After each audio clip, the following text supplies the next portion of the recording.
Macho Guapo Nose. Yan yung pinaka-final na plan ng ating patient after ng 2 surgeries. Tara, samahan niyo ako.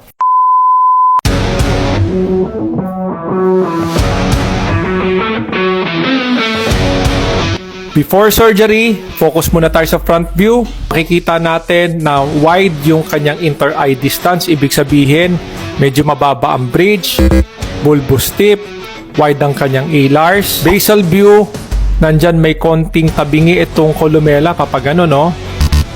Hindi pantay ang kanyang nostril, and then wide yung kanyang alars. Quarter view, mababa ang bridge, yung tip under projected, pasok yung columella, overhanging alars. And side view, dito natin makikita na medyo droopy yung kanyang nasal tip.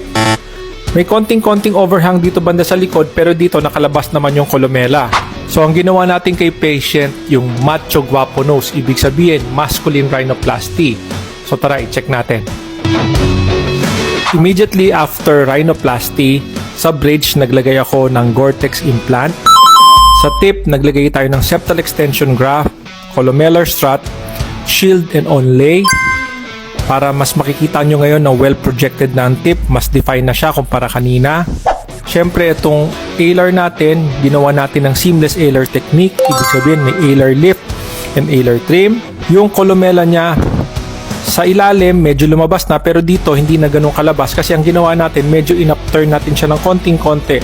Sa before, parang droopy siya na pag ganun. So, inangat natin para eksakto na sa ideal yung sa labio-columellar angle.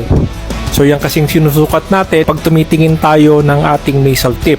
So ito yung naging interesting case kay sir. Mamaya ipapakita ko sa inyo before and after natin. Kasi initially, nagkaroon siya ng 2 surgery. Ito yung maxillary advancement at ito rin yung genioplasty tsaka yung SSRO or sagittal split ramal osteotomy. Kasi before, yung kanyang bite, underbite. Ang ibig sabihin ng underbite, yung kanyang chin masyadong nakalabas, and then yung kanyang maxillary area nakapapasok naman ng ganun. So parang hindi nagsasalubong ng maganda yung kanyang mga ngipin. Kaya ang ginawa niya, nagpa-opera siya ng maxillary advancement para lumabas yung maxilla, itong upper lip area, and then dito naman sa lower lip and chin, pinasok naman. So papakita ko sa inyo before and after.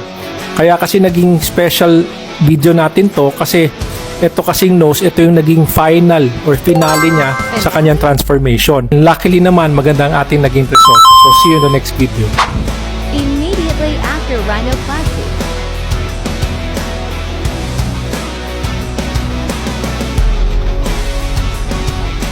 Super winner.